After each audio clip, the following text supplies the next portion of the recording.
Bonjour et bienvenue à ce tutoriel. Je m'appelle Fopossi Fogabelix, étudiant informatique Master 1 SLED. Ici donc, nous allons donc vous montrer le parallélisme d'un programme avec MPI en première partie et OpenMPI en deuxième partie. Enfin, nous allons vous présenter le même code en utilisant que RAID. Pour commencer donc, nous allons présenter celui de MPI. Pour initier notre projet en MPI, nous allons inclure la bibliothèque MPI. Et nous allons, après, donc, nous allons initier les données que nous allons utiliser tout au cours de notre programme. Après cela, donc, nous allons, donc, puisque MPI est un, puisque MPI nous permet donc d'exécuter plusieurs process au même moment avec différents processus, nous allons définir avec MPI comme range qui permet donc de définir chaque process qui va exécuter le processus. Et ici, nous allons utiliser une mémoire partagée. Et donc, nous allons initier le tableau. Après, donc, nous allons donc afficher le résultat de la somme à l'écran. Passons donc à la compilation de notre programme. Nous allons utiliser la commande MPI cc -o. Nous allons inscrire sous le nom de somme. Notre fichier est nommé somme MPIC, MPI.c. Et puis donc, nous allons donc exécuter notre code.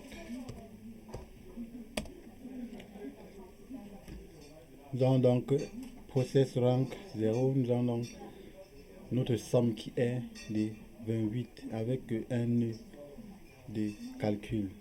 Passons donc à la deuxième partie. Nous allons donc présenter notre application de somme avec OpenMPI. Tout d'abord, nous allons inclure la bibliothèque OMP et la bibliothèque TIMC. OMP qui va donc permettre d'appeler les outils nécessaires pour la parallélisation de notre code. Pour cela, donc, nous allons donc initier en demandant à l'utilisateur de choisir la taille du tableau et les éléments du tableau. Avec la boucle for, donc, nous allons lire les éléments du tableau et puis l'afficher à l'écran. Et puis donc, nous allons utiliser une seconde boucle for qui va donc nous permettre d'exécuter la somme au niveau de chaque processus. Et chaque processus va donc faire de la somme et envoyer au processus mère qui va donc afficher à l'écran. Passons donc à la compilation du code. Nous allons utiliser le GCC -o somme et open mp.c. Passons donc à l'exécution du code.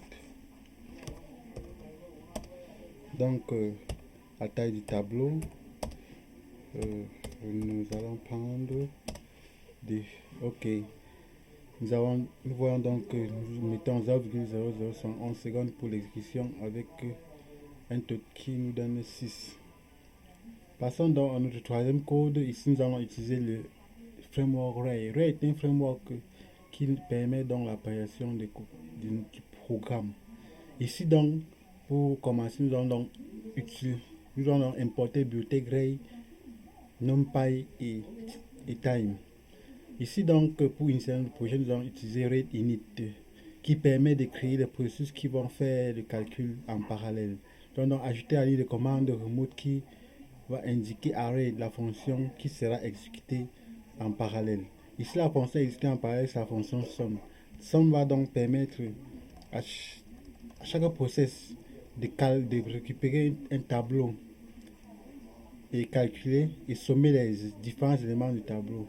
Après, donc, nous allons afficher le résultat avec RAID-GATE à notre utilisateur. Passons donc à l'exécution du code.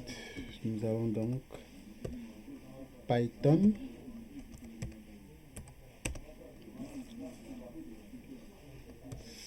sum RAID.py.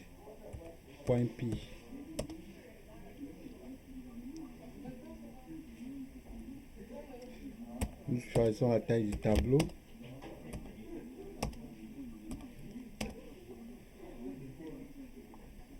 Ainsi donc nous avons fini l'exécution de notre code. Merci donc pour votre aimable attention.